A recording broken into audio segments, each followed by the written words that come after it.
Hello and welcome to my bi-weekly vlog, which is an awkward way of saying video log. Today I'm talking about how and why I ended up writing a scraper for my own website to potentially avoid burning out on an agency portal bonfire. So I'm a contractor, software contractor, usually in the DevOps field, and I'm coming to the end of one engagement and I'm about to start another engagement, but just being cautious, I thought, well, I better get a CV ready just in case I need to go out there and actually look for work. Thankfully, my professional network, Equal Experts, came along and said, oh, yeah, we've got an engagement for you. So that's all sorted. But still, I wanted to look at my CV because although I maintain a professional website, gavindavislimited.com, with my skills, what my Americans would call a resume, we would call a curriculum vitae, a CV, and a LinkedIn, I don't really usually have the Word doc or whatever it is that they often want. So we've all been there, right? You go to apply for this and you're like, yeah, I've got this website, I've got this LinkedIn. That's where all my references is. Everything's there. And they're like, oh yeah, we need a CV for our records. And then that can be a bit annoying. And we might have seen this meme, which is of the HR person who never calls anyone back and is just basically... there is an element of truth to this. Now, obviously, not all our HR departments are like this, but I know a lot of people who have been ghosted in the interview process. Is they've applied, they've sent a CV, they've maybe even jumped through a load of forms with some like ratchet old website from 2004, or even filled in some Word 97 document or something awful, and copied and pasted their CV line by line through some nasty interface, and then never been called back. So that's like, you know, when you're busy, you're tired, you're stressed, you're looking for work, the last thing you want to do is concern yourself with building a CV if you've already got it in other formats. So let's look at the best and worst cases. So I mentioned Equal Experts have assigned me on a new engagement, so that was fantastic. And the way that network works is you go through, you know, fairly stringent entry to the network, so you do technical tests, you do interviews and all this kind of stuff, and but once you're in, you're kind of in. You know, they vetted you, they know you're good, and they talk to the people who are on your engagements, and they know like the feedback in real time about how you're doing. So there isn't any of this nonsense. So that's been a fantastic experience. Other end of the scale, I think we've all pasting our CV line by line into a broken Word 97 document template. I mean, who's got Word on their computer if they've got a Mac or on Linux, right? I mean, if you're on Windows, maybe. I'm not giving Billy G and the boys any money at all if I can help it. But yeah, just mail it to this unchecked mailbox. And yeah, is it worth it? Is it worth going through these massive submission processes? And are they just going to bin it and hire their mates anyway?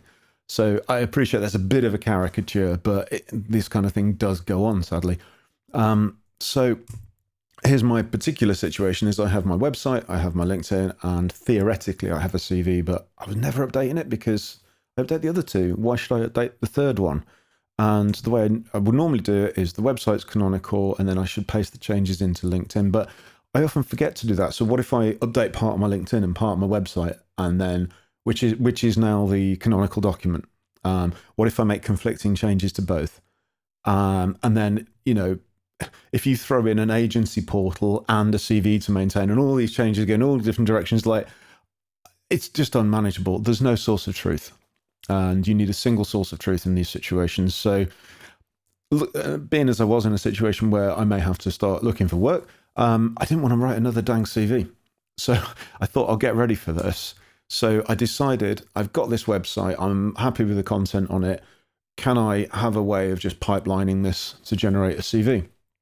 And I did it so in quite a simple way. I used a print-only CSS style sheet to start with. So on the site, I've got reset CSS, then I've got screen and print, which is like my typography, and a few little layout things. And then the screen media, so there's a media attribute on these CSS links, and I created one for screen, which does this 3-column layout, or, you know, as you resize it, it's responsive. Whereas print doesn't need any of that. Print needs like a nice clean white background, so it prints nicely, and the copy needs to be a bit bolder and all this kind of stuff. So here's what the actual code looks like, although it's a bit squished, so I could get my bubble in, my little talking head bubble. Then you can see the media attribute on the latter two of those links.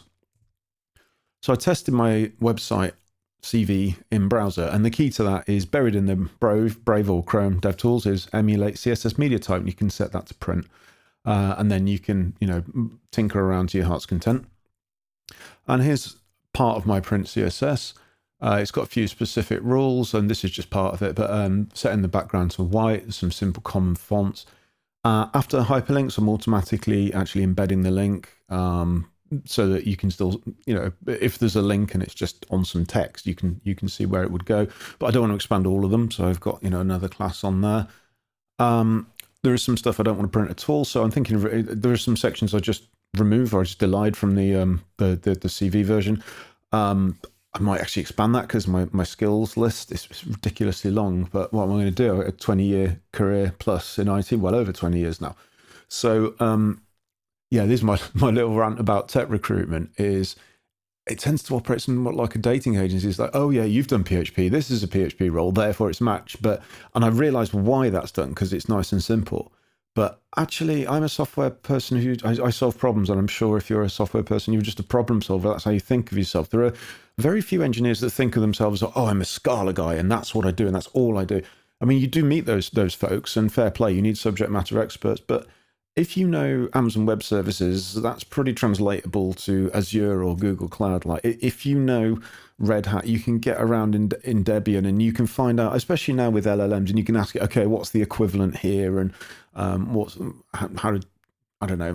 does this command work in this operating system? If you understand the underlying principles, you can solve problems in any domain. That's my view. If you know one functional programming language, then you can pick up others fairly easily. It's actually understanding the paradigms that is tricky, and that's another one of my bugbears about recruitment. Maybe I'll go into that in more detail someday, but I can't see. It's very hard to do, right? It's very hard. Oh, is this person a really good problem solver or not? Hard to say. I'm resetting the link color to blue, and I'm putting a page margin in so it's easier to print. So there's more to this style sheet, but that's just a sample. That's all well and good, but I don't want recruiters to have to print the page to see it. So I have a little tool. I've got an AI to write it, and then I modified it so that it was good using Puppeteer, which is a Node.js library, and that just goes off, gets to the website, pulls it down, converts it into a PDF file. Doesn't look bad actually, and I've embedded the page number count and little things like that. It looks good. It looks fine to me. It doesn't really help with LinkedIn, but two sources of truth is better than one, and that feels more manageable than starting to have 3, 4, 5 data in all these places. So it's yeah, I mean, I'm not saying that this is an approach for everybody or that I'll necessarily use forever, but it was just so I could get an up-to-date CV and just crank the lever and out it comes automatically. I would like to look at auto-updating LinkedIn, but then you'd probably go to my profile and it'd be loads of broken characters and diacritics everywhere. So maybe not. But then at the end of the day, if someone's not going to read your website, maybe they're not going to read your PDF CV. I don't know. And sometimes it is just box checking. They just need something on file that you can't just pull down off the website. Because looking at it from the recruiters or HR perspective, I guess if you send a CV, then next week your website could be completely different, right? So I guess there is some utility to that snapshot of the point in time. It's just really hard to maintain for us. Well, anyway, I hope you found some of that interesting, and thank you for tuning in. These videos aren't necessarily about my main areas of expertise. This is more my kind of research and learning and experimenting. But yeah, do feel free to have a look at the other videos on my channel. Thank you.